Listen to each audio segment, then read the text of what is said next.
All right, get ready because we're taking a deep dive today into covert hypnosis. And I've got to tell you, this stuff is fascinating. I mean, just reading through these lectures you sent over by Kevin Hogan, it's amazing how much our behavior is influenced by things we're not even aware of. So how about we decode some of those secrets? Yeah, it's interesting because when people hear the word hypnosis, they often think of like a stage show with a swinging pocket watch. But covert hypnosis is completely different. It's much more subtle and indirect. It's really about understanding the language of the subconscious mind and how to use that language to communicate more effectively. So no swinging pocket watches involved. That's good to know. So if it's not about giving direct commands, then how does it work? What are we actually talking about here? Think of it as a way to bypass conscious resistance and tap into the motivations that are driving our actions. And a big part of that is understanding what Kevin Hogan calls the 16 core human drives. 16 core drives. Yeah. Wow. That sounds like a lot. Yeah. Can you give us a quick rundown? What are some of these drives and how do they relate to persuasion? Well, it really boils down to the fundamental question of why people do anything, right? Why do we make the choices we make? Why do we act the way we do? It's all driven by these core desires. For example, we have the drive for power, the need for status, the desire for independence. Okay, I'm starting to see how understanding those drives could be useful. If you know what someone truly desires, you can frame your message in a way that resonates with them. But how do you actually see those drives in action? Take Elvis Presley, for example. Did you know that he was actually rejected by the Grand Ole Opry early in his career? They told him to go back to driving a truck. Can you imagine Elvis taking no for an answer? Of course not. That drive for power, that desire for status, that was a huge part of what fueled his ambition and led him to become the king of rock and roll. That's a great example. It shows how these drives can be incredibly powerful. So what are some of the other drives on the list? Well, in addition to the ones we've already mentioned, there's also honor altruism, the desire for order, the urge to save and acquire. And then there are the more physical drives, the need for physical activity, food, sex. And of course, we can't forget about the nesting instinct and the desires for vengeance and romance. Okay, so we've got this whole spectrum of human desires. Everything from basic survival needs to more complex social and emotional needs. So if we can tap into these drives, we can influence someone's behavior without them even realizing it. That sounds almost too good to be true. Is there a catch? The catch is that you have to use this knowledge ethically. Kevin Hogan is very clear about that. This is not about manipulating people or forcing them to do things against their will. It's about understanding their motivations and using that understanding to communicate in a way that's persuasive but also respectful. So it's about working with people's natural desires, Yeah. not trying to create new ones or exploit them. Exactly. Let me give you an example. When I wrote my first book, I was so focused on the content, the knowledge I wanted to share. But I quickly learned that if you want people to actually read your book, you have to appeal to their curiosity. Maybe even their desire for status or acceptance. You have to understand what motivates them to pick up a book in the first place. Right. It's about speaking their language, not just in terms of the words you use, but also the underlying motivations you're tapping into. So we've got this list of 16 core drives, but how do we know which ones are most important to a particular person? Do we need to be mind readers? Not exactly mind readers, but you do need to be a good observer. And listener, Kevin Hogan has a process he calls analyzing a person's problem. It's a way of understanding their challenges and desires on a deeper level. Analyzing a person's problem, it sounds a bit formal. Is this something that only applies to therapy, or can we use it in everyday life? It's actually relevant to any situation where you're trying to influence behavior, whether you're selling a product, motivating a team, or just trying to connect with someone on a deeper level. The basic idea is that everyone has something in their life that could be better. It could be a challenge. They're facing a goal. They're trying to achieve a fear they're struggling to overcome. Okay, I'm starting to see the bigger picture. So how do we actually analyze a person's problem? What are we looking for? Well, the first step is to get a sense of their big picture. What's their overall situation? What are their goals, their dreams, their frustrations? So it's about understanding the context of their life, their hopes and fears. Exactly. And then you want to go beyond their words. Pay attention to their vocabulary and the metaphors they use. The language someone uses can tell you a lot about their mindset and how they view the world. So if someone keeps using negative language, it might be a sign that they have a pessimistic outlook on life. Precisely. And metaphors are even more revealing. They give you a glimpse into how someone frames their experiences. Do you have any examples of how metaphors can be useful? Sure. Kevin Hogan talks about a woman who described feeling depressed as having a dark cloud hanging over her head. That metaphor tells us she's feeling heavy, trapped, hopeless. Wow, that's powerful. Just by paying attention to someone's metaphors, you can gain a much deeper understanding of their internal world. Exactly. And that's just the tip of the iceberg. There's a whole system for analyzing a person's problem, and we'll dive deeper into that in the next part of our deep dive. Okay, I'm definitely intrigued. This is like getting a crash course in reading people's minds. I can't wait to learn more. All right, so we're back, and last time we were talking about covert hypnosis and all those 16 core drives that influence our behavior. Plus, we started talking about how to analyze someone's problem to figure out what they really want. It was pretty mind-blowing stuff. But now I'm ready for the actionable stuff. How do we actually use this knowledge to influence someone? Well, that's where things get really interesting. Once you've done that analysis, once you understand what makes someone tick, you can start using specific techniques to subtly nudge them towards a desired outcome. Okay, I like the sound of that subtle nudging. Yeah. So, spill the beans.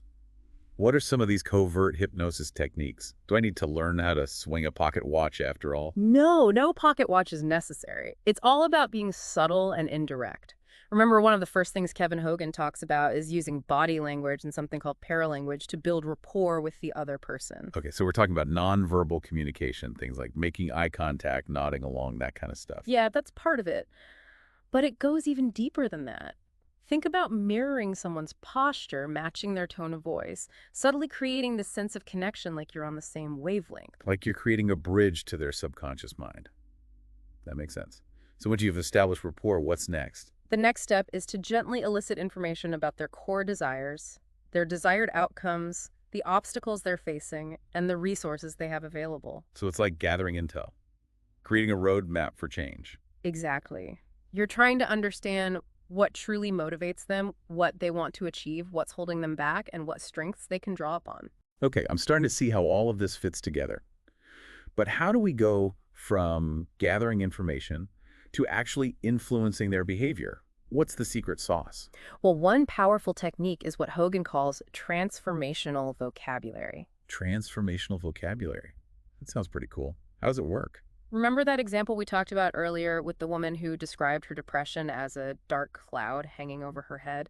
Well, instead of trying to argue with her perception or dismiss her metaphor, we can use it as a starting point for change. So we're not trying to force our perspective on them. We're meeting them where they are and gently nudging them in a new direction. Exactly.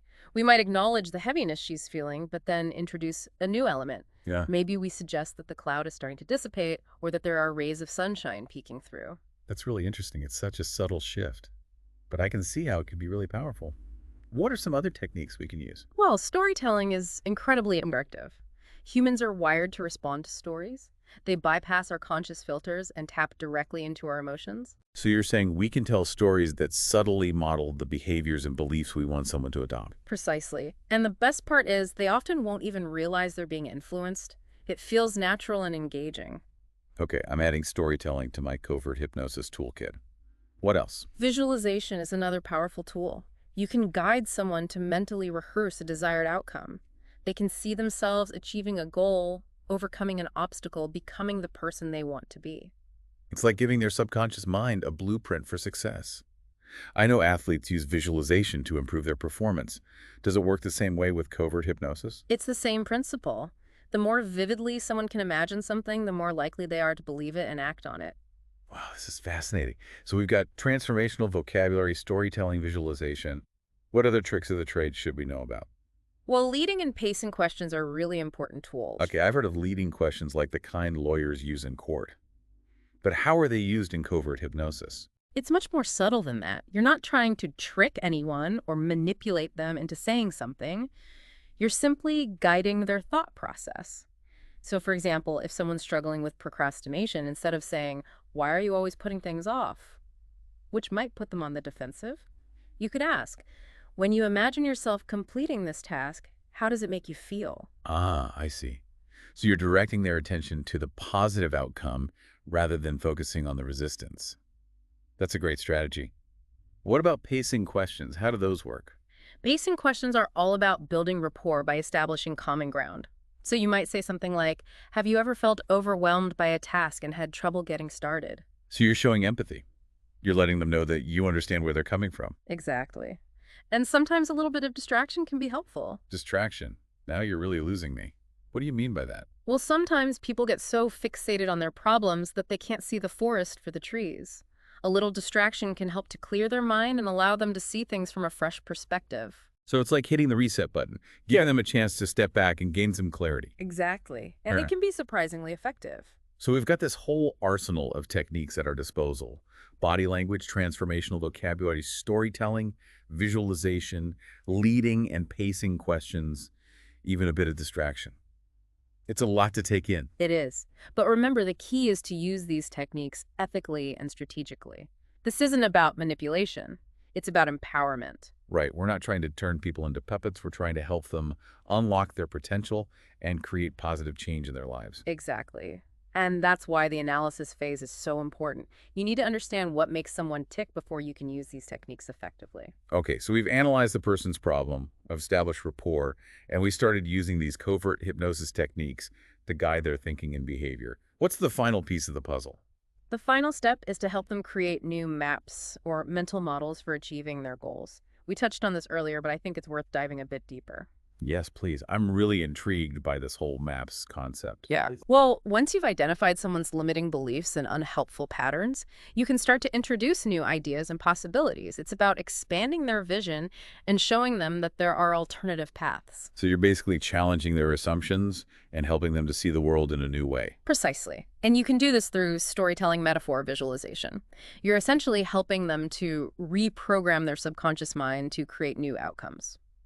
This is starting to sound a bit like magic. How do we know if it's actually working? You'll see it in their actions and their results. It's not just about changing their thoughts and feelings. It's about motivating them to take different actions. So it's about moving from insight to action. Exactly. And this is where Kevin Hogan's model of change comes in.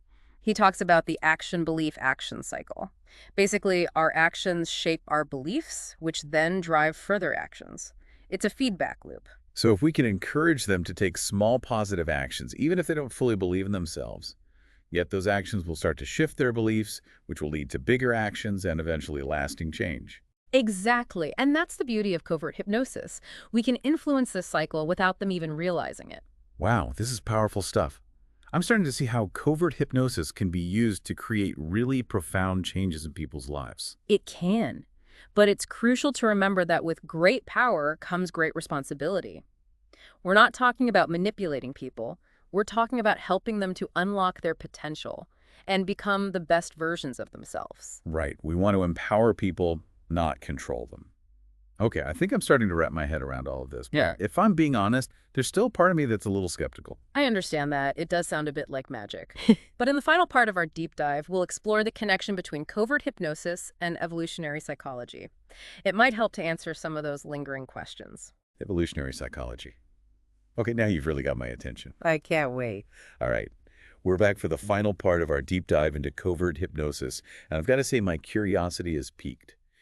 You mentioned this connection between covert hypnosis and evolutionary psychology, and, well, I'm no expert on evolution, but how does that all fit in? Are you saying our caveman ancestors were using covert hypnosis to, like, woo mates and outsmart saber-toothed tigers or something? Maybe not exactly in the way we think of it today, but you're not far off. Those 16 core drives we've been talking about, those aren't just random desires. They're deeply rooted in our evolutionary history. They're hardwired into our brains because they helped our ancestors survive and reproduce. So those drives that helped our ancestors find food, shelter, and mates are still driving our behavior today, even in a world of smartphones and social media. Exactly. And here's where things get really interesting.